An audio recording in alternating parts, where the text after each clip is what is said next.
Listen. The rake draws a line through silence. Follow it. Let your attention rest on the scrape of teeth through gravel, on the small, steady sound that seems to cut the stillness into tidy, patient breaths. Imagine the rake leaning against a low stone, its handle warmed by the day, its teeth waiting. The garden is small enough for the evening to reach the whole space at once. Lanterns make soft rectangles of light across pebbles, and a low basin gathers the hush of a small stream.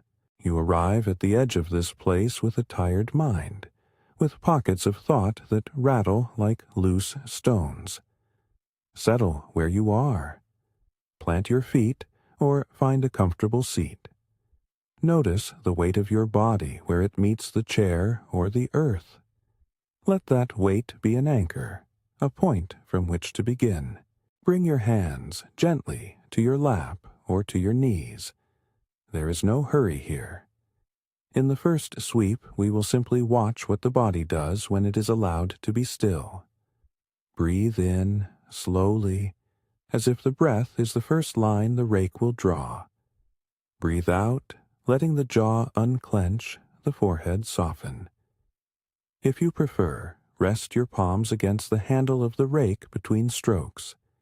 Feel its smooth grain and the faint impressions of earlier use. The tool is simple: a wooden handle, a fan of teeth that scatter and then gather the gravel. The practice begins with that small, repetitive movement. Allow the movement to be a measured conversation with what is underfoot. There is a particular carefulness to holding the rake.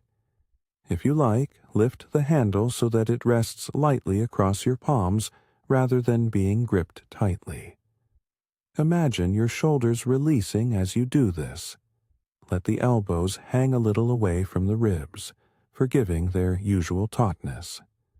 The motion that follows should be supported by the length of the arm and the rotation of the torso, rather than small, anxious motions of the wrist. You might sense the subtle work of the shoulder blade as the rake draws, or the way the belly invites a breath to follow. Try a single, slow motion now in your mind. Draw the rake from the edge of the garden towards the center, a long, unbroken line. Breathe in slowly as the rake travels. Feel a gentle pause at the far edge. Breathe out while the rake returns, smoothing the track it has left. There, another line, and the mind notices it. If this style of meditation suits you, the playlist offers more evenings like this, many small sessions that follow equivalent, steady rhythms. It is only a suggestion. Feel free to remain here without any further step. Continue with me for a while. Let the garden and the sound of the rake be your companion. The first set of lines is about learning the tool and the posture of being present. Imagine a gardener. Older hands, perhaps, confident from years of tending, showing an apprentice how to read the garden. He does not give an instruction in a single loud voice. Instead, he leans down to a stone and listens as if listening will reveal the place a line should go. He says nothing extravagant. Instead, he points to the grain of a rock, the way moss sits in its small hollow, and the apprentice watches until the stone seems to offer its own direction. This is not a test of perfection. It is a deliberate training of attention. To see where the ground will accept a line, to understand the cadence of a stroke so that the rake and the gardener move like two halves of the same thought. You might picture your own hands learning in that way. With the rake in your care, find one corner of the garden where the gravel gathers unevenly. Let your first stroke be slow enough that you can feel the resistance of the stones under the teeth. A slight imperfection, a small scrape. And let that friction be something to notice rather than to correct hastily. Breathe in as the rake moves forward. Breathe out as it settles. Allow the line the rake makes to be an experiment rather than a demand. Lines are not permanent. Each pass is an opportunity to try again. There is a phrase that returns throughout this practice: the line the rake makes. You will hear it in different guises as the minutes pass. It might arrive as a whisper. Recognize the line when it appears. It might be a small counsel. Follow the line, and it will take you through the garden. Each time you note the line, you are marking a moment of clarity. The act is simple. You lay something down, and in doing so, you notice the space between your breaths.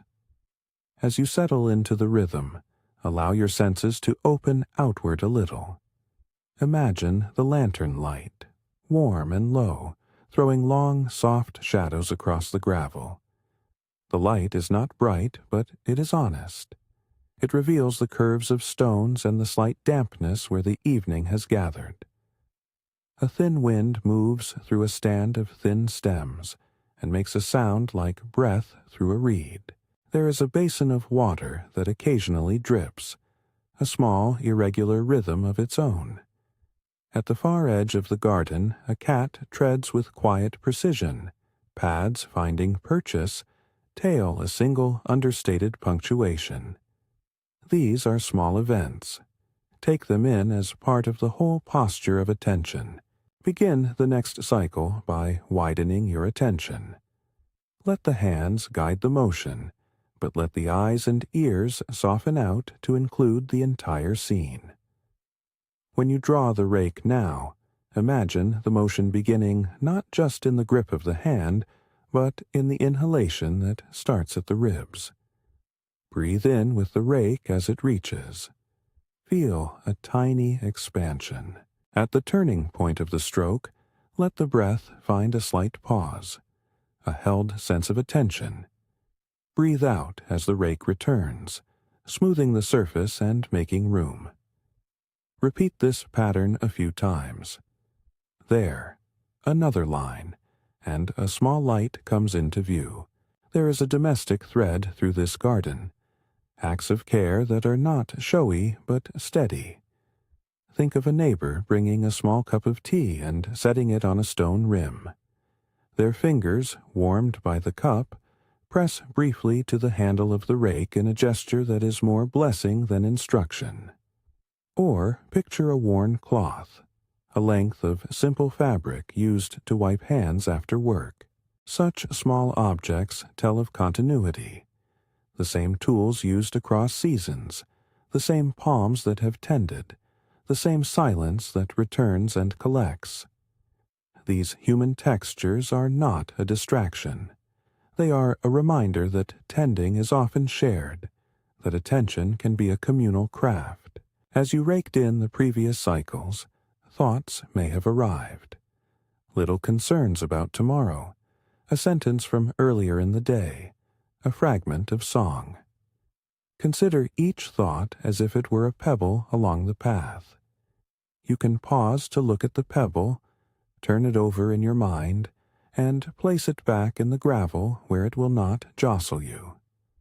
Alternatively, you can let the rake pass it gently aside, smoothing the surface so that no single pebble arrests the eye. Use the metaphor lightly. Do not try to force anything. The garden is forgiving. You will not be judged for the thoughts you harbor. You will only be invited to notice and then to return to the motion of raking. There is also another kind of tending present in this place: mending. In the corner of the shed, a length of moss has been coaxed into a shape. A small patch that once frayed has been encouraged back into a neat mat. The gardener does not attempt to erase the history of the fabric. Rather, he stitches a seam of attention along the edge where wear is most visible, gently reinforcing the margin so it will hold. Think of that seam when your attention finds an edge, a worry that frays at the border of a day, a memory that tugs at the sleeve. You might imagine taking a needle of attention, small, precise, and making one tidy stitch. It is a quiet gesture of repair, not a dramatic correction. and its power lies in repetition. There was once a time when apprentices learned the craft by watching, then by imitating, then by being watched. A story floats across seasons. A young helper who arrived at an inn to learn the art of care. He watched an older hand plane the edge of a shelf until the wood seemed to breathe under the blade, each pass revealing a new smoothness. The teacher did not speak much, but placed his palm upon the apprentice's wrist, guiding with a memory more than words. In our garden, the same lesson applies. Hands learn the rhythm of weathering and mending by affording attention. If you like, recall a time when someone steadied your hand with a quiet touch. Let that warmth settle into your shoulders as you draw the rake along its next line. The next few strokes are longer. Imagine now that the motion is not just a movement of the arm, but an unfolding of the whole torso. Start with the heel of the foot feeling the earth. Let the movement circle up through the hips and the back and finish in the palms. The breath will naturally lengthen when the whole body participates. Breathe in as if inviting the world into your chest. Breathe out as if offering something back. There, another line, and the garden seems to relax into a clearer pattern. As the lines multiply, a small music begins to form. The scrape of the rake, a distant kettle's sigh, the whisper of leaves. You might start to notice that some lines are straighter than others. Some reveal an unsteady hand, a moment of distraction. These variations are not failures. They are the history of movement. Each imperfect stroke becomes an invitation to slow, to let the next one be steadier. There is a cumulative calm in accepting this. The garden does not demand uniformity. It simply honors the practice. When you feel the urge to judge a line, this one should be better. Try instead to become curious. Where did your attention shift? Was the breath short at that moment? Did some memory draw at the edge of your thought? There is no need to chase the cause. Simply note it, and then use the next stroke to return. The rake will show you what presence feels like. The line the rake makes is also a mirror. It tells you how you were when you made it. Allow a small vignette to settle now. A young apprentice once came with ink on his hands from repairing paper lanterns. He was taught to match the curve of a raked line to the curve of a lantern's rim, to see that the same patience that smooths gravel can also tend paper. His teacher set a cup of warm tea between them and did not hurry the boy. They timed the strokes to the cooling of the cup, which itself followed a small breath. The scene is domestic and ordinary, and yet it holds a lesson, that attention and nourishment often travel together. Let the image of warm tea rest with you as you take another long pass through the garden. Now, as you continue, widen your sensory field and allow little details to anchor you. Feel the texture of the handle beneath the skin of your palms. Is it smooth from years of hands, or lightly ridged where the wood grain has held? Smell the faint mineral tang of wet stone, or the sweet whisper of drying moss. There may be a faint metallic note where an old nail has once met the sun. There may be the gentle warmth of the lantern's oil. Let these impressions come and go like passing visitors. You do not need to attend to them all. Simply register their presence and return to the motion.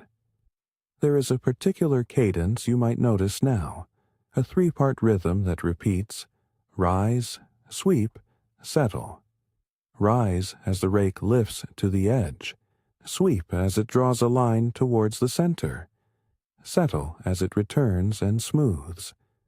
Repeat that pattern slowly, like a chant that does not need words. If you prefer, count silently. 1 for the rise, 2 for the sweep, 3 for the settling, and then let the counting fall away when it has done its work. The body will remember a pattern more readily than the mind will hold an argument. Let us bring the metaphor of mending a little closer. Think of the garden as clothing that has been worn in many seasons. There are patches of gravel that have become thin, areas where the pattern is frayed by footfall. To mend these, you do not tear the cloth apart. You add a small reinforcement, a woven thought that strengthens rather than erases. Each careful pass of the rake is like a stitch, small, unshowy, effective by virtue of repetition. When a worry appears in your mind and persists like a stubborn stain, imagine taking it to the edge of the garden, and, instead of becoming anxious over it, smoothing it with several deliberate strokes. Each stroke is a small act of attention. Together they reweave a sense of order. There is no need to hurry through this. The richness of the practice lies in its unhurried repetition. As you continue to rake, stories drift across the garden like the scent of wood smoke. Once, a craftsman carefully planed the rim of a wooden bowl until the pattern of the grain became visible in a new way. His apprentice watched, and in watching learned the way a repeated act of care reveals beauty. In our garden, the repeated act is the same. Each line reveals the pebble's shape, the shadow's fall, the subtle light on a stone's edge. Beauty is not manufactured. It is uncovered by attention. With time, you will notice an inward folding of the senses. The outer world remains present. Lanterns, wind, small animal movements, but the primary instrument of awareness becomes rhythm. Follow the line the rake makes and allow its regularity to become an inner metronome. When you find your mind wandering widely, imagine the rake tracing a path through those scattered thoughts, bringing them into a single, orderly procession. Do not force them. Simply imagine the rake passing through and leaving a smoother surface behind. The metaphor is not a cure. It is an invitation to reprioritize what you notice. There may be a point where silence itself deepens, where the sounds present are reduced to a thin, attentive chorus. At that moment, stay soft with your breath. You might notice tiny shifts in musculature, the soft catch where the shoulder meets the neck, the way the spine lengthens a fraction when you breathe more fully. These are the small events that anchor longer presence. Invite the breath to be a companion to the rake. Inhale as the handle lifts. Exhale as the teeth return and settle. A neighbor passes by the outer gate now, leaving the faint impression of conversation in the air. An exchange so quiet you almost hear its shape rather than the words. A kettle hums somewhere beneath the roofline. The cat has found a warmer patch near a lantern and settles in with a slight, pleased rumble. These scenes are not disturbances. They are the woven context of the garden. They remind you that attention sits within a shared world. You do not have to withdraw entirely to find stillness. You only need to learn how to place yourself amid noise and let it be a background rather than the foreground. As you continue, the metaphor of repair will appear in another guise. The smoothing of a stone's edge. Imagine a stone that has a jagged lip where weather and footfall have worn it unevenly. The gardener, with a small plane or perhaps the flat edge of a trowel, rubs along the rim until the edge takes on a gentler curve. This is not a violent act. It is a patient reshaping informed by respect for the original material. Apply the same patience to the edges of your thought. Where sharpness creates reactivity, allow a softening touch. Repeat a slow stroke until the roughness reduces to a rounded, manageable form. Observe how the breath lengthens when the mind is less inclined to jab at things. There will be moments of tenderness in the practice as well. You might recall the comfort of a hand on your shoulder during a hard time, the simple steadiness of another being present. In this garden, such tenderness is represented by small acts: replacing a broken lantern glass, sweeping the pathway clean for a friend, sharing an extra slice of warmth in a mug of tea. Let these gestures enter your mind as gentle exemplars of the way attentiveness functions in daily life. The practice here is not an escape from living. It is a way of tending what living brings. The lines you create will begin to form patterns across the gravel, a series of parallel strokes, then a curved sweep that encircles a stone. Patterns arise not by force, but by the sustained rhythm of your attention. Notice the pleasure of a line that runs true from edge to edge, the satisfaction of a curve that seems to embrace a little mossy rim. These are small joys, domestic and unassuming, and yet they have a surprising ability to temper anxiety. Keep returning to them. As the evening darkens minutely and the lantern light grows slightly more pronounced, you may find the urge to push harder, to make the lines perfect. Resist that compulsion with a kindly curiosity. Perfection here is not the point. The point is continuity, to practice presence, to rehearse care in small, attentive acts. If a line goes awry, let it be a teacher. What did that misstep reveal? Rest the tool, breathe into the moment, and begin again with a renewed softness. There is a natural quieting when one gives oneself permission to be imperfect.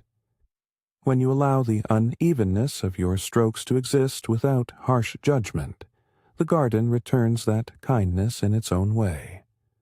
Gravel settles into new relations with stones. Shadows shift. The cat lifts its head and, satisfied, resumes its sleep. You are not required to carry the burden of an ideal. You are only asked to be present. At this point, the practice deepens subtly. The instructions become fewer because what matters is now the repeated act itself. You will notice that the mind finds pathways back into a calmer register through the monotony of movement. The rake and the breath begin to sync. Inhalation and outward sweep. Pause at the turn. Exhalation as the teeth settle.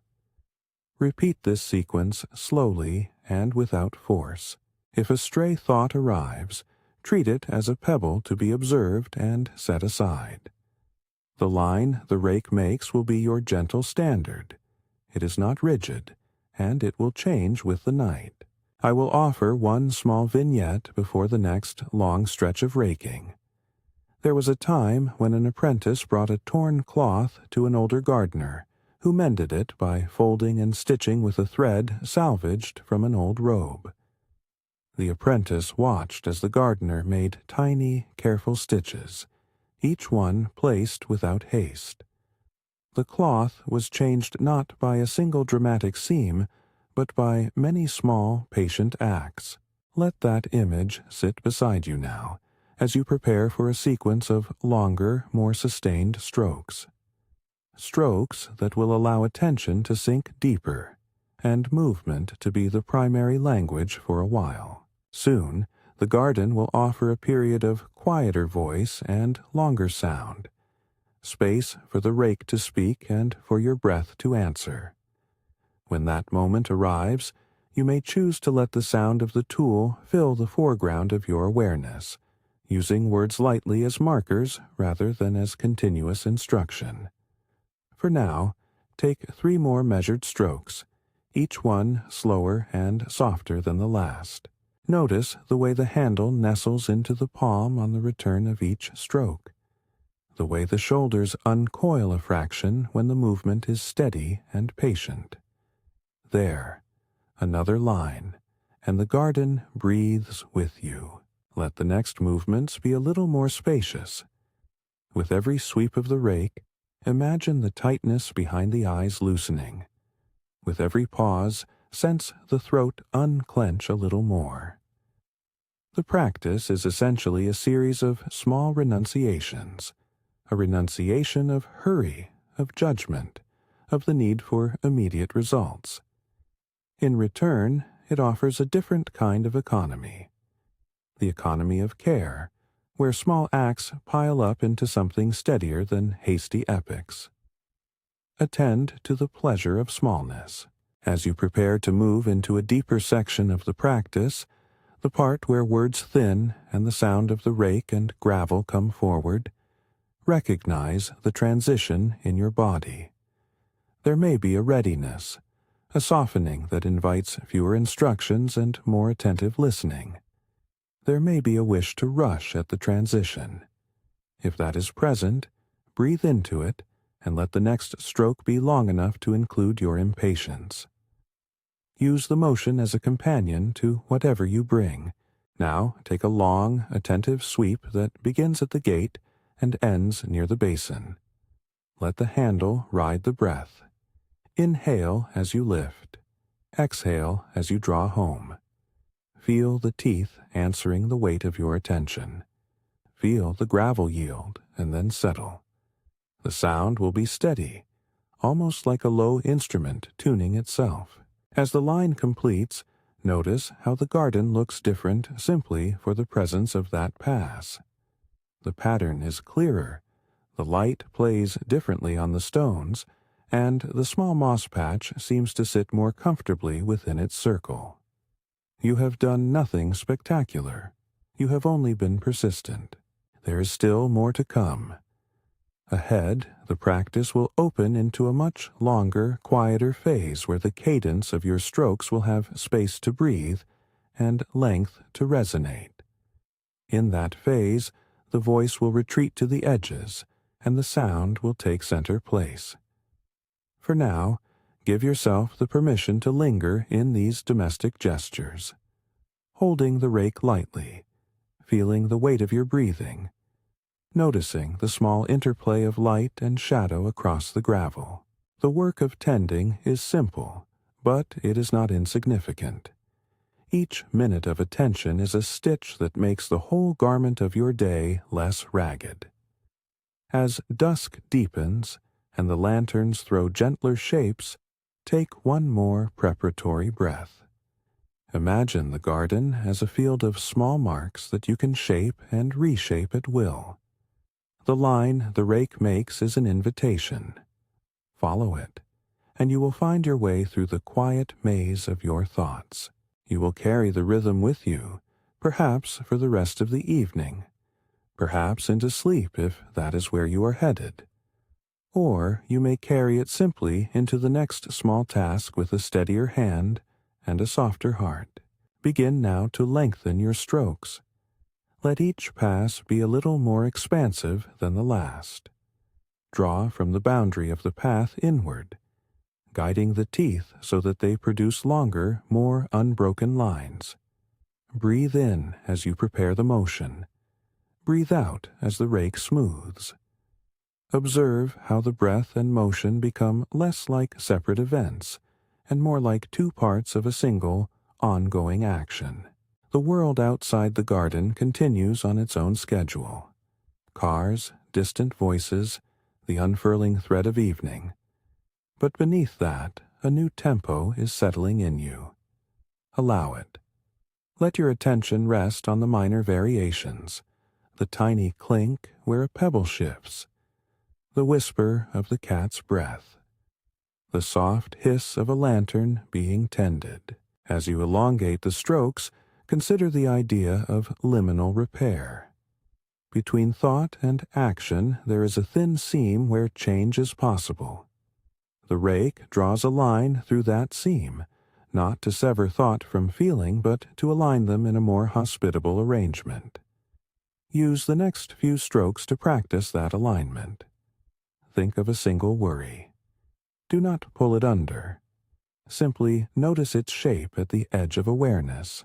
Then, with deliberate but gentle motions, rake the gravel around it, creating space so that the worry does not dominate the view. You are not dismissing it. You are creating enough clarity that it no longer pulls all attention toward itself. The movement itself becomes almost conversational now. Breathe in with the lift. Let the chest broaden by a small measure. Breathe out with the sweep and feel the spine lengthen. Allow your hands to soften on the handle. Let each return carry a little more ease than the last. There, another line. The garden holds its new pattern like a quiet promise. Soon we will enter a stretch where the voice will be less present, where the practice will ask you to listen more and speak less. For the moment, remain with the lengthening strokes and the imagery of repair. Keep the sense of domestic care alive. The nearby shed where mending threads are kept. A neighbor's quiet exchange over a shared fence. The steady, patient fingers of someone who knows how to set a seam. These details keep the practice warm and human. They remind us that tending is not an isolated labor, but part of everyday life. As the garden darkens further, and the lanterns become small moons around you, notice how the light and shadow play across the lines you have made. The pattern is changing with the angle of illumination. What seemed plain in the last pass now holds texture. This is a gentle lesson about perception. The same action can look very different under different conditions. In the life of the mind, this translates to the knowledge that how you feel about a thought or a worry can shift simply by the way you attend to it. The gardener does not demand a single perspective. He invites a series of looks. For the next few minutes, let your strokes be moderated by a soft internal refrain. The line the rake makes, the line that keeps coming back. Say it quietly to yourself as if it were a simple label on a familiar object. Then let the words fall away, and let the sound, the breath, and the motion take over. The practice is now moving toward its deeper rhythm, where each stroke is longer, the intervals between them broader, and the voice of instruction quieter. When you feel the readiness, allow the next few passes to be the longest so far. Draw the rake from one border to the other without hurry, breathing with the same slow generosity. Let your attention be satisfied by the sound of gravel shifting, by the subtle change in the lantern's glow, by the way your shoulders soften when the motion is unforced. These extended movements begin to make space for what follows, an even quieter passage, where, for a time, the ambient sound may be enough. There is room now to notice gratitude in small forms, for the simple structure of the garden, for the availability of a tool and a moment, for the ordinary kindnesses that appear in the margins. Tea left on a stone, a hand briefly resting on an arm. Gratitude here is not a grand sentiment, but a domestic recognition. You might feel a slight warmness as you consider these things. Allow it to expand slightly on the out-breath, and then return to the motion. Notice, too, how the rhythm begins to feel less like an activity you are performing, and more like a state you are inhabiting. The rake is not merely an implement, but a companion. The breath is not merely biology, but an instrument of attention. There is, in this, a small piece that need not be declared loudly. Let it be private and steady. At this point, you may feel that you could continue indefinitely. That is not required. The practice is flexible. You might stay as long as you like, or you may allow the next quieter phase to carry you toward rest. For some, the sound of the rake will become a lullaby of sorts. For others, it will be a way to gather the mind for the tasks ahead.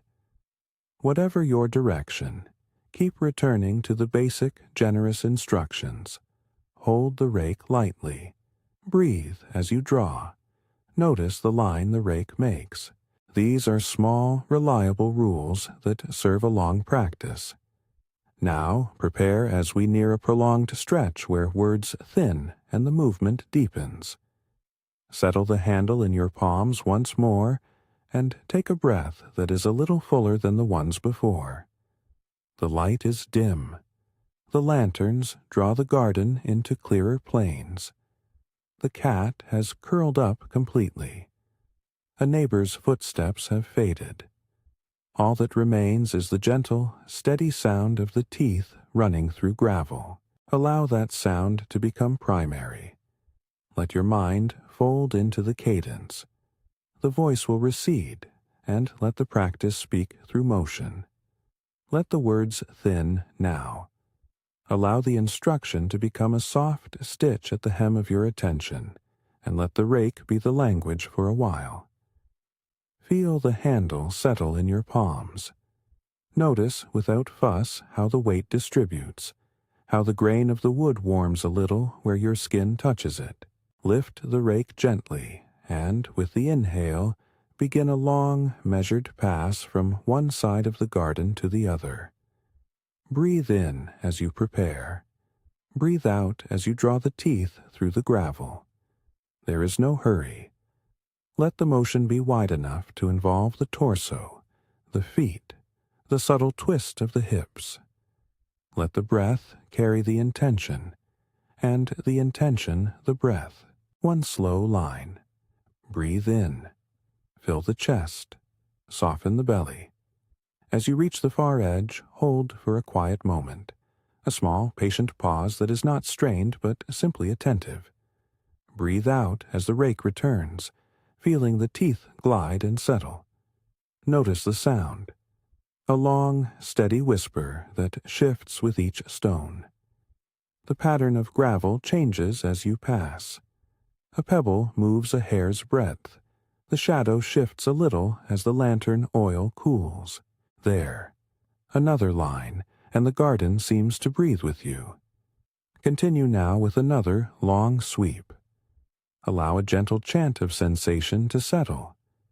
The handle rests against the web of your hand. The shoulders release a fraction. The breath lengthens. With every pass, you are offering a small act of care.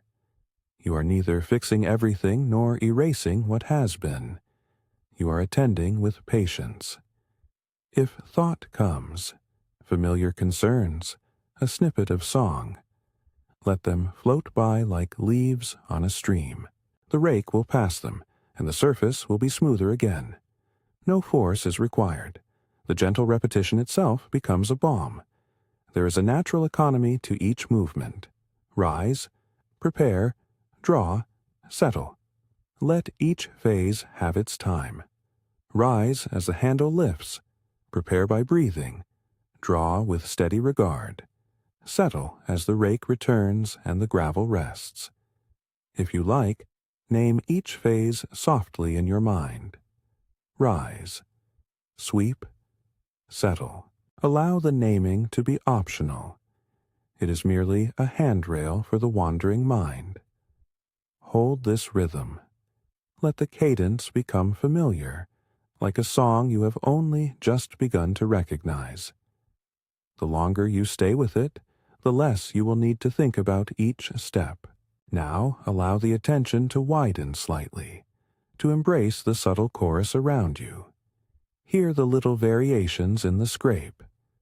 Sometimes a stone answers with a small clink. Sometimes the gravel yields in a softer, more muffled sound. There is a distant water trickle, a thin, steady thread that underpins the other noises.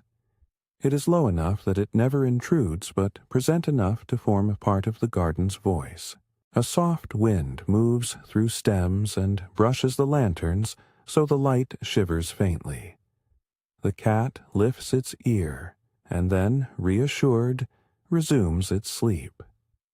Let these small sounds be companions to your strokes rather than distractions. They make the rhythm richer. As you continue to rake, imagine each stroke as a tiny mending, an edge straightened, a rumple smoothed, a small knot loosened.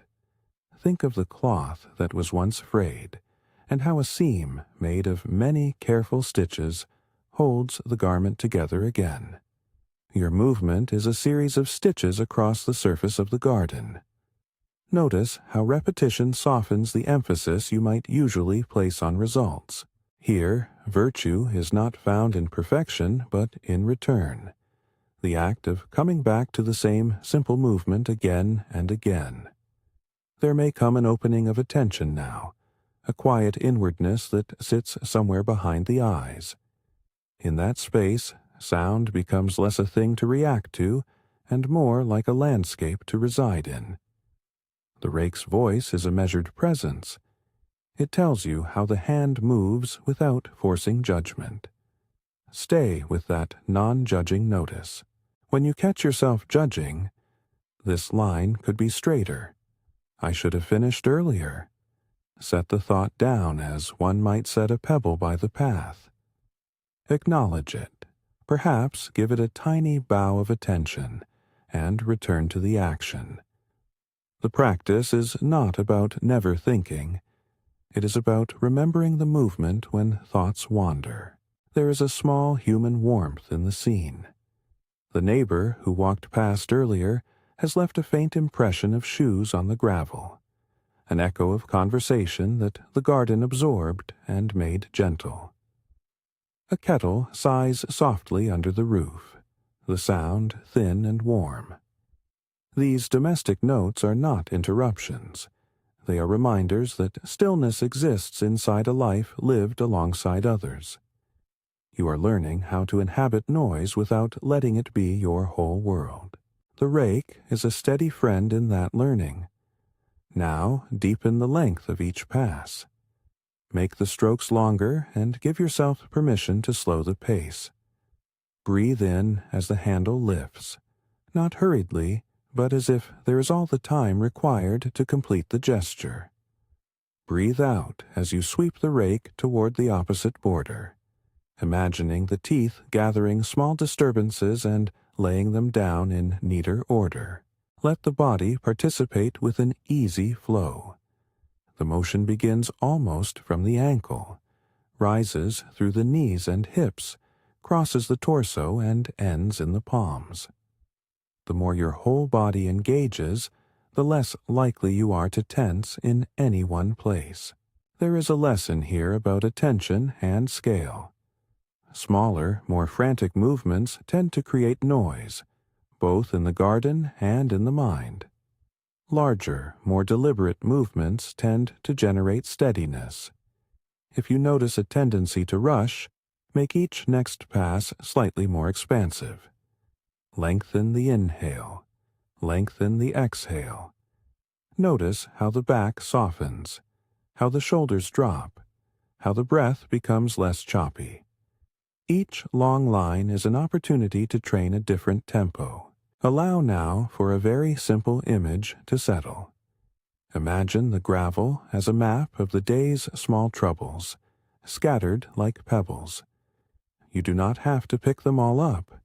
Instead, create a path wide enough that the eye can rest on something other than the clutter. Draw a few long, clean lines that create restful bands across the surface. You are not removing life's traces. You are making space for them to occupy less of your field. The practice trains you to widen the stage on which things play so that no single event demands the spotlight. I will add a brief vignette now, a domestic detail that might sit quietly alongside your movement. Some years ago, an older gardener showed a young helper how to care for a moss patch that had been trampled. He did not scold the boy. Instead, he sat beside him and, with a small spade, removed a few pebbles and replaced them in a careful arrangement. When the boy asked why, the gardener smiled and said that moss grows in places where people are gentle. The lesson was gentle. Attend with softness. and you will notice what needs adjusting.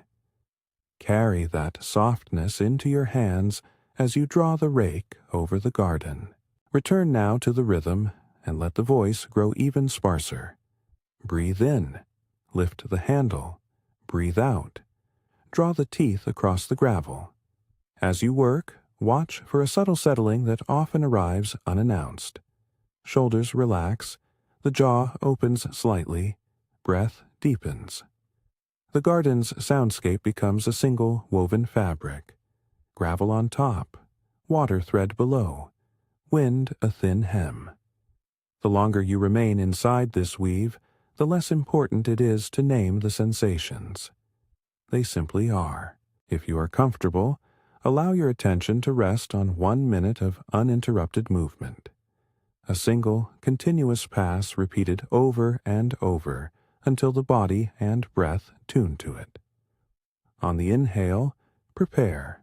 On the exhale, draw. Let each pass be an echo of the last, slightly different but fundamentally the same. There is no need to speed up. If the mind insists on cataloging tasks or worries, imagine placing each thought on a small shelf in the garden shed. You do not abandon the thought. You simply set it in a place where it is not pressing on you. Come back to the rake and to the breath. Now widen your awareness to include the subtle temperature of the evening. Feel the coolness at the outer extremities of the hands, the faint chill that may have crept into the fingertips. Notice the way the air draws slightly cooler with each passing moment, how the lantern's light warms the immediate circle around it, but loses reach as dusk progresses. Let the breath respond to these sensations. Breathe a little into the chilly places, and let warmth return on the exhale, as if kindness is being carried into those edges with the breath. There is a tactile richness to the garden. The difference between rough and smooth stones, the give of packed gravel compared to a loose scattering, the way a pebble rolls when caught by the rake and finds a new home. Attend to one of these details now. Notice the small click when a pebble shifts, the sound the lantern wick makes when tended, the faint aroma of wet earth. These little facts anchor you. They are not meant to distract you from the broader rhythm, but to fill it with texture so that attention does not thin out. Allow a memory to float unforced into your awareness. Perhaps a small kindness you received recently.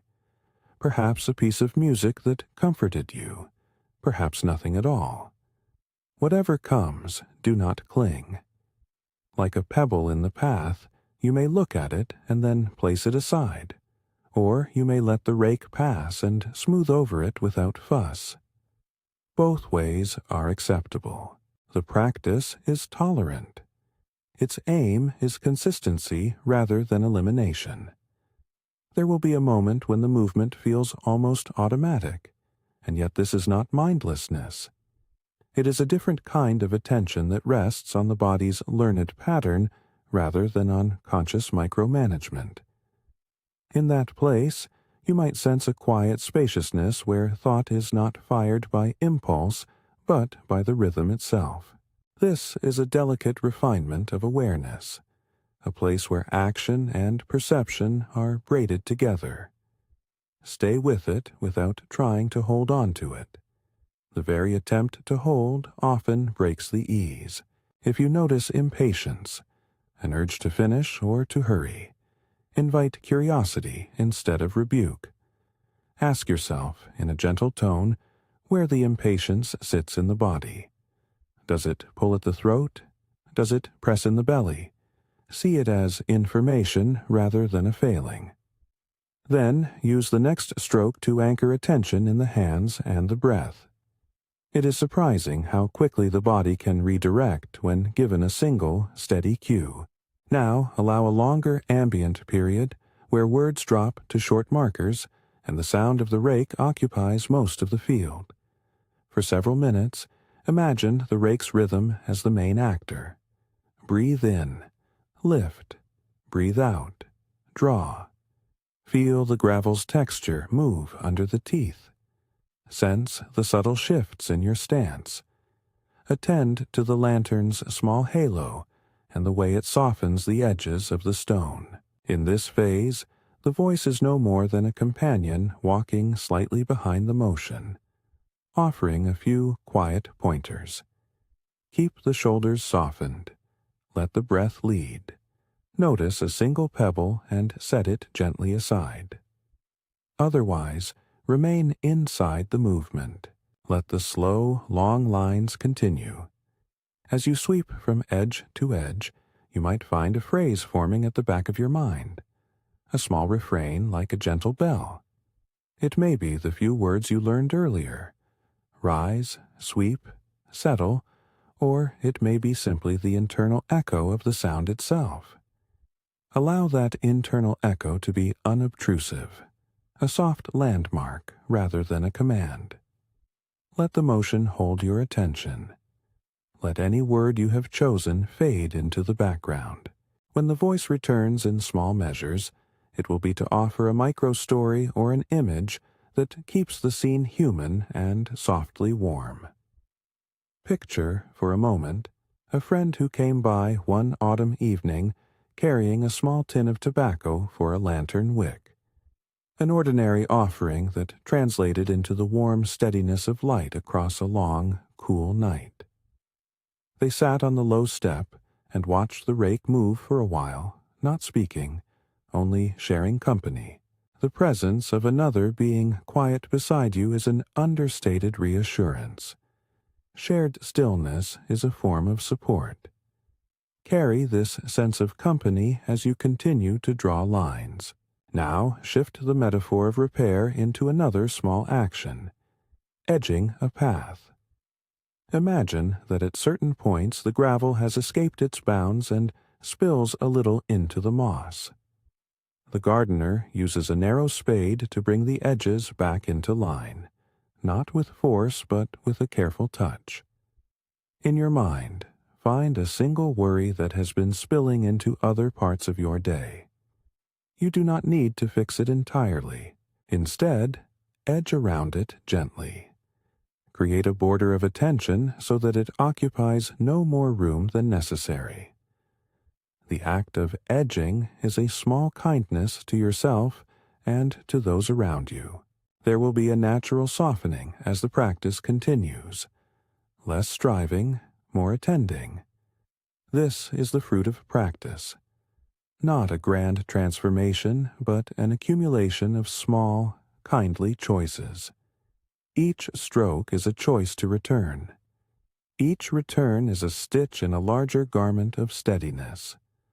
Honor the simplicity of that accumulation. It is quiet but durable. As the night inches forward, let your strokes become a little slower still, the intervals between them a little more spacious. Feel the lantern's glow become more intimate, a small domestic sun around which your attention gathers. The sounds thin to the essentials, the gravel's whisper, the water's low thread, the occasional animal breath. The rest of the world recedes softly, not obstructed but backgrounded. You are practicing the art of presence within life's ordinary noise. Allow now for a period where you rest the rake between strokes occasionally, simply listening. When the tool is still, attention often refines.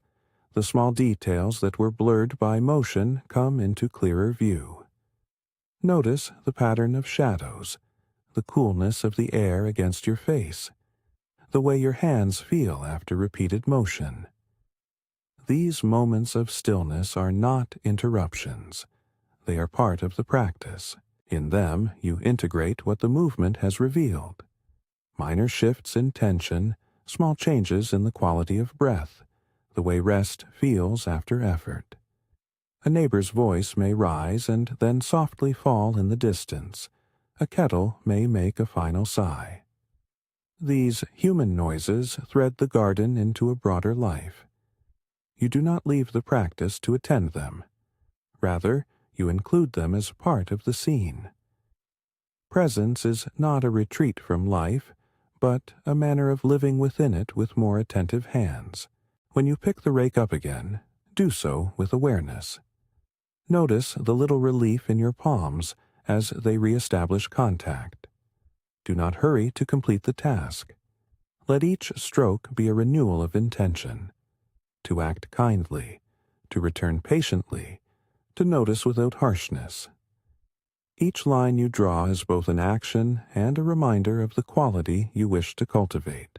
Now, bring your attention gently to the edges of your body. Without forcing movement, scan from the feet up, the soles of your feet. How do they feel upon the ground? The ankles, the knees, the hips. Notice any tightness or ease.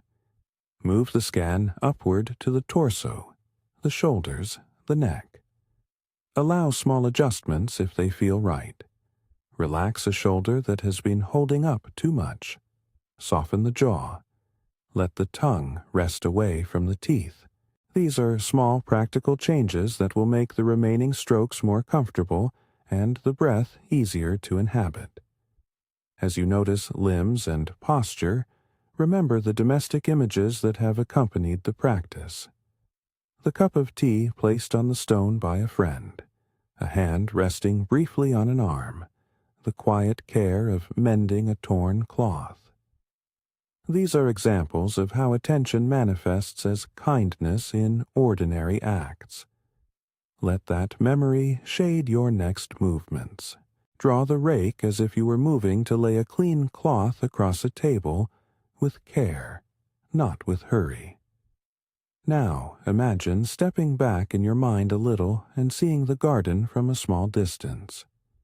You might notice the patterns of lines you have made, parallel bands, a sweeping curve around a stone, a narrow arrow guiding the eye. Observe without critic.